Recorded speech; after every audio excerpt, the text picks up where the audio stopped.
Hi traders, நம்ம சக்ஸஸ்ஃபுல்லாக CPR trading strategy கோர்ஸை முடிச்சிட்டோம். ஸோ இந்த கோர்ஸில் நம்ம சிபிஆர் பேசிக்ஸ் பார்த்தோம், அதோட டைப்ஸ் பார்த்தோம்.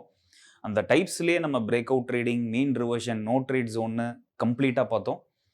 அதுக்கப்புறம் ஒரு ஸ்விங் ட்ரேடர் எப்படி மந்த்லி சிபிஆர், வீக்லி சிபிஆர் பார்த்து ட்ரேட் எடுக்கணும் அப்படின்றத பார்த்தோம். ஒரு டே ட்ரேடர் எப்படி weekly CPR and daily CPR use பண்ணி டே ட்ரேடிங் பண்ணணும் அப்படின்றத பார்த்தோம்.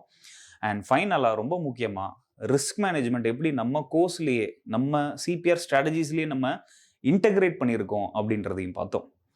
ஸோ இந்த லெசன் உங்களுக்கு கண்டிப்பாக மிகப்பெரிய ஒரு கேம் சேஞ்சராக இருக்கும் அப்படின்னு நான் நம்புகிறேன். ஸோ இந்த கோர்ஸை மறுபடியும் ரிவைஸ் பண்ணி பாருங்கள். உங்களுடைய லைவ் சார்ட்ஸோட கம்பேர் பண்ணி பாருங்கள். உங்களுடைய எல்லா குவரிஸையும் நீங்கள் மறக்காமல் தைரியமாக கேளுங்க. அந்த கொஷின்ஸ் எல்லாத்துக்கும் ஆன்சர் பண்ணுறதுக்கு நான் தயாராக இருக்கேன். ஸோ மறுபடியும் இன்னொரு கோர்ஸில் உங்களை நான் சந்திக்கிறேன். அது வரைக்கும் நன்றி, வணக்கம்.